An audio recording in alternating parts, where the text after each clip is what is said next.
मुख्यमंत्री भजनलाल शर्मा का आज का प्रस्तावित कार्यक्रम। आज जोधपुर संभाग के दौरे पर रहेंगे मुख्यमंत्री भजनलाल शर्मा। जयपुर से सुबह 11:20 से रवाना होकर दोपहर 12:20 पर फलोदी एयरपोर्ट पहुंचेंगे। फलोदी एयरपोर्ट से 12:40 पर रामदेवरा हेलीपैड पहुंचेंगे और 12:50 पर पहुंचेंगे बाबा रामदेव पेनोरमा। तो पेनोरमा अवलोकन एवं पौधारोपण कार्यक्रम का निर्धारण है। पेनोरमा से बाबा रामदेव मंदिर तक पदयात्रा रहेगी और बाबा रामदेव मंदिर में दर्शन कर पूजा अर्चना करेंगे सीएम। रामदेवरा मंदिर से प्रस्थान कर दोपहर 2 बजे रामदेवरा कार्यक्रम स्थल पहुंचेंगे।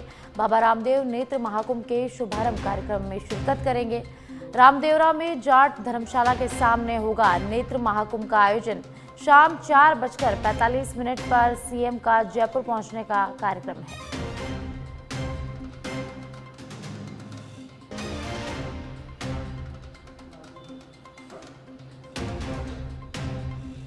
तो आज जोधपुर संभाग के दौरे पर रहेंगे सीएम भजनलाल शर्मा। जयपुर से 11:20 पर रवाना होकर 12:20 पर फलोदी एयरपोर्ट पहुंचेंगे।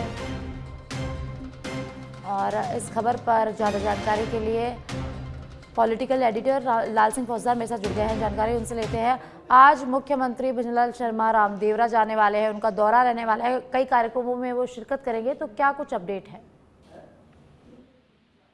देखिए सच्ची, आज सीएम भजनलाल शर्मा रहेंगे रामदेवरा फलोदी दौरे पर रहेंगे और यहाँ जो उनका कार्यक्रम है, एक तो पेनोरमा का अवलोकन करना है और वृक्षारोपण का कार्यक्रम है। इसके साथ ही जो पदयात्रा शुरू होती है पेनोरमा से बाबा रामदेव मंदिर में, उसमें भी सीएम भजनलाल शर्मा पहुंचेंगे और रवाना करेंगे। इसके साथ ही बाबा रामदेव मंदिर के दर्शन का कार्यक्रम उनका है। साथ ही बाबा रामदेव मंदिर के जो महाकुंभ शुरू हो रहा है, नेत्र महाकुंभ का एक बड़ा कार्यक्रम शुरू हो रहा है, जिसमें देश भर के तमाम वो लोग जिनको नेत्र ज्योति के लिए ऑपरेशन की जरूरत है, जिनको चश्मे की जरूरत है या जिनको किसी भी उपचार की जरूरत है, इस तरह के एक बड़ा महाकुंभ का आयोजन किया जा रहा है और इसकी कई 2-3 महीनों से पहले से तैयारी चल रही है। साक्षी, इसको लेकर भी उनका उद्घाटन करेंगे इस कार्यक्रम का। और इस तरह कुल मिला के 3 से 4 कार्यक्रम आज के दौरे के दौरान सीएम भजनलाल शर्मा के रहने वाले हैं। साथ ही कार्यकर्ताओं से मुलाकात रहेगी, पार्टी के पदाधिकारियों से मुलाकात रहेगी। इस दौरे के दौरान स्थानीय जनप्रतिनिधि, पार्टी के पदाधिकारी साथ रहेंगे और चूंकि लगातार जब भजनलाल शर्मा कहीं भी दौरे पर जाते हैं तो जो निर्धारित कार्यक्रम होता है उसमें तो भाग लेते हैं। इसके साथ ही एक उनका अक्सर ये देखने को आता है कि जो कार्यकर्ताओं का जो मन होता है मिलने का, उनसे अलग से मुलाकात करते हैं। पार्टी के जो कार्यकर्ताओं का पुराना नाता रहा है, कोई लंबे समय से संगठन में काम किया है, ऐसे में पार्टी कार्यकर्ताओं का लगाव सीएम भजनलाल शर्मा से देखने को मिलता है, तो वो अलग से उनसे मुलाकात करते हैं। जमीनी धरातल पर क्या चल रहा है उस विषय में चर्चा करते हैं। और चूंकि रामदेवरा की अगर मैं बात करूं तो एक बड़ा महत्व है उनका, बड़ा उस इलाके में बड़ा नाम है, बड़ी श्रद्धा है, आस्था है और ऐसे में तमाम भक्तों का भी तांता वहां लगा रहता है। और ये जो, जैसा कि मैं पहले आपको जिक्र कर रहा था, नेत्र महाकुंभ का आयोजन किया जा रहा है, ये देश में मैं कह सकता हूँ अनोखा कार्यक्रम है। उन तमाम लोगों के लिए एक आशा की किरण है जो कई बार अपनी आर्थिक स्थिति के कारण या कई बार जानकारी नहीं होने के अभाव में अपनी आंखों की रोशनी को यूं ही गंवा देते हैं या धुंधली कर लेते हैं। उनके लिए ये सुनहरा अवसर है और इसके लिए बड़े स्तर पर तैयारी की गई है। देश भर के डॉक्टर्स यहाँ मौजूद रहेंगे, देश भर के तमाम लोगों को यहाँ बुलाया गया है। ये महाकुंभ लंबे समय तक ये महाकुंभ चलेगा। ऐसे में तमाम ऐसे लोग जिनको नेत्र ज्योति की जरूरत है उनको इसका बड़ा लाभ मिलने वाला है। आज मुख्यमंत्री भजनलाल शर्मा इस महाकुंभ का आगाज करेंगे। जी बहुत बहुत धन्यवाद लाल सिंह जी।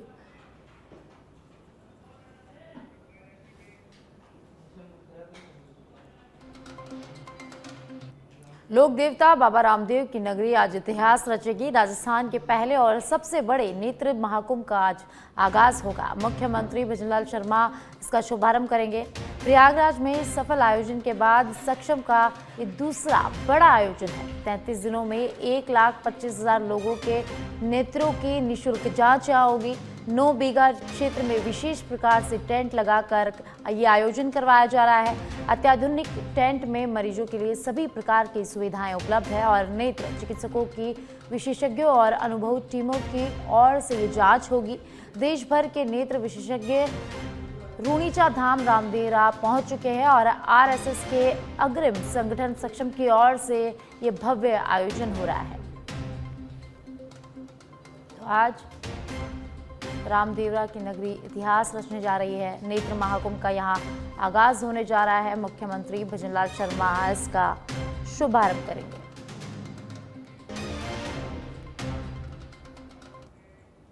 राजस्थान में भारी बारिश का कहर है और आज राज्य के 18 जिलों में बारिश का अलर्ट जारी किया गया है, तो वहीं 13 जिलों में स्कूलों की छुट्टी घोषित की है। जयपुर ने जताई भारी बारिश की संभावना। 6 जिलों में ऑरेंज अलर्ट, 12 जिलों में येलो अलर्ट, 13 जिलों में स्कूलों की छुट्टी घोषित। जयपुर में 6 इंच तक बारिश रिकॉर्ड और कई जिलों में बाढ़ जैसे हालात यहां बने हुए हैं। प्रशासन सतर्क है। अजमेर, जयपुर, पाली, नागौर, सीकर, चूरू में ऑरेंज अलर्ट, दौसा, अलवर, टोंक, बूंदी, कोटा, भीलवाड़ा, राजसमंद, जोधपुर, बीकानेर, गंगानगर, हनुमानगढ़, झुंझुनू में येलो अलर्ट जारी किया गया है। प्रदेश में लगातार बारिश का दौर जारी है। अजमेर, जयपुर, पाली, नागौर, सीकर, चूरू में ऑरेंज अलर्ट जारी किया है, तो वहीं दौसा, अलवर, टोंक, बूंदी, कोटा, भीलवाड़ा, जोधपुर, बीकानेर, गंगानगर, हनुमानगढ़, झुंझुनू में येलो अलर्ट जारी किया गया है। आज राज्य के 18 जिलों में बारिश का अलर्ट जारी किया गया है, तो वहीं 13 जिलों में स्कूलों की छुट्टी घोषित की गई है। प्रदेश में लगातार बारिश का दौर जारी है, जिसको देखते हुए 13 जिलों में स्कूलों की छुट्टी घोषित की गई है।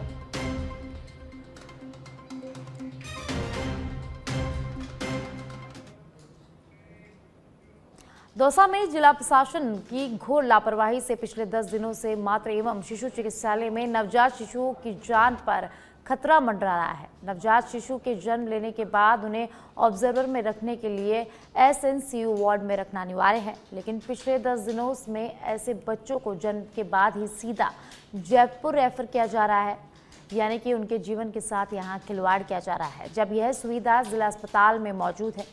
NSCU में वार्मर बेड इलेक्ट्रॉन सिस्टम में फॉल्ट आने से बंद पड़े हुए हैं। NSCU यूनिट के प्रभारी ने जिला अस्पताल के PMO और मेडिकल डायरेक्टर तक को इसके लिए कई बार पत्र व्यवहार कर दिया, लेकिन वार्मर बेड को सही कराने और स्टेबलाइजर देने की तो दूर की बात है, उनके पत्र का यहाँ जवाब तक नहीं दिया गया। ऐसे में जिले का सबसे बड़ा अस्पताल नवजातों के जीवन से खिलवाड़ कर रहा है। विभागीय अध्यक्ष डॉक्टर ममता मीना का कहना है कि 10 दिन से SNCU यूनिट बंद पड़ी हुई है, जिसकी सूचना PMO को दे दी जा चुकी है, लेकिन 10 दिन में से सरकार की योजनाओं का लाभ आमजन को यहाँ नहीं मिल पा रहा है। वहीं SNCU के नर्सिंग ऑफिसर भवानी शंकर शर्मा का कहना है कि लिखित में कई बार अवगत करा दिया गया है, लेकिन कोई कार्रवाई नहीं की गई। एक्चुअली SNCU के प्रोटोकॉल के अकॉर्डिंग सारे जितना भी SNCU का प्रोटोकॉल पहले से फिक्स है कि भाई SNCU में हर बेड के साथ एक MCV और एक स्टेबलाइज़र होना चाहिए। अभी क्या हुआ कि पिछले कुछ दिनों बारिश के कारण टेम्परेचर में कुछ फ्लक्चुएशन, अपनी लाइन में फ्लक्चुएशन था, जिसके कारण कि एक दिन हमारे 5 वार्मर जल गए। अगले दिन फिर वापस से उनको सही करा के जब हमने उनको वापस से स्टार्ट किया तो फिर एक और वार्मर उसमें ख़राब हो गया, जिसमें कि आग लग गई।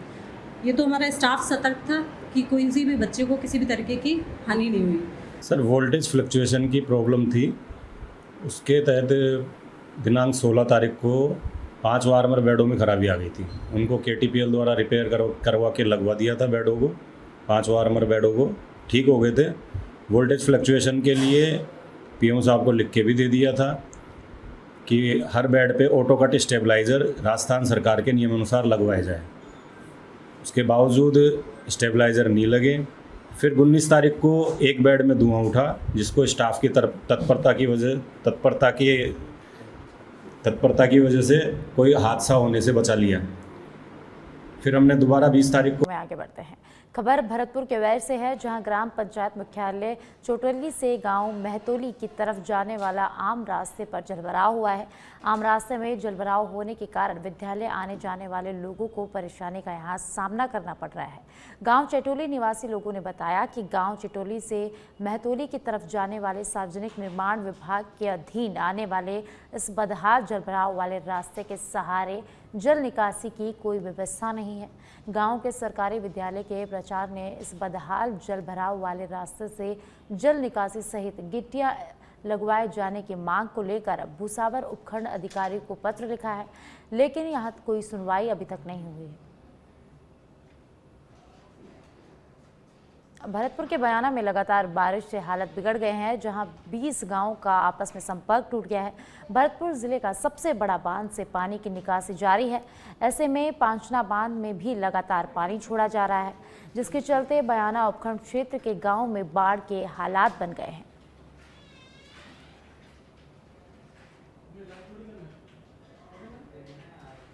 कोटा का इटावा में खातोली पार्वती नदी की पुलिया से पानी उतरने के बाद क्षेत्र के लोगों ने राहत की सांसें ली है। पार्वती नदी में आए उफान के कारण पुलिया की रेलिंग पूरी तरह से क्षतिग्रस्त हो गई।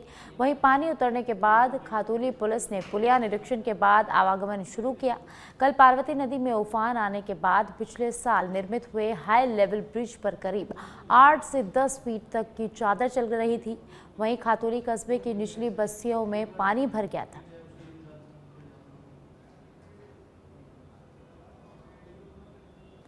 भरतपुर में जारी लगातार बारिश ने बाढ़ जैसे हालात बना दिए हैं, जहां भरतपुर की अप्रूव्ड कॉलोनियों में जल प्रलय जैसे हालात बन गए हैं।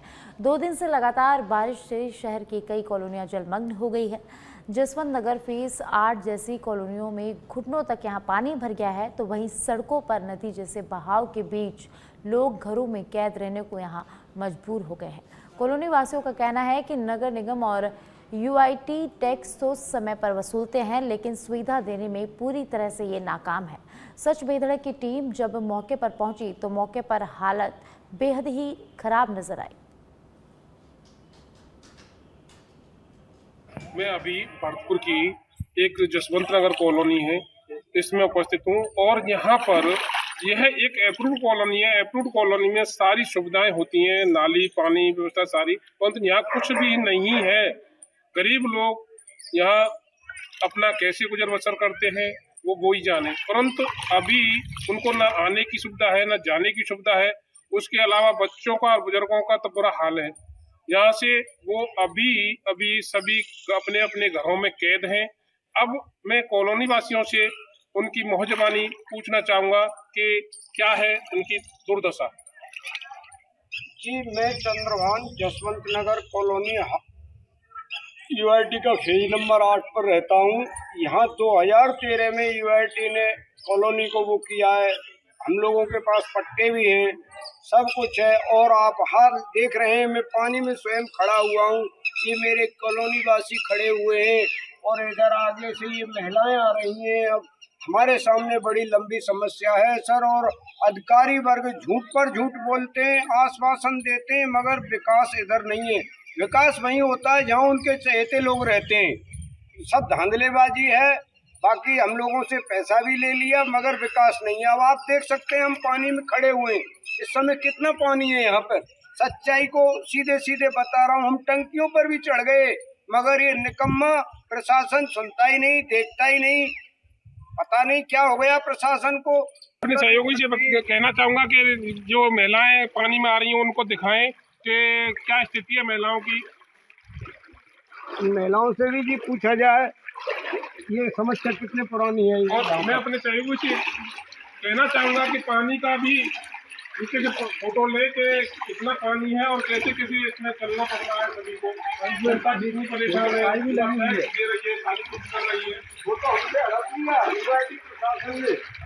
मगर ये विकास तो कराए, पानी का निकास भी साधन सही बनाए। अपनी नाली की सुविधा है, ना पानी निकास का कोई साधन है और ना कोई रोड की व्यवस्था है। हमारी कर्मचारी क्या कोई समय ड्यूटी पर जाते हैं, इसमें गिर जाते हैं। और थोड़ा जिसको हाथ बोलो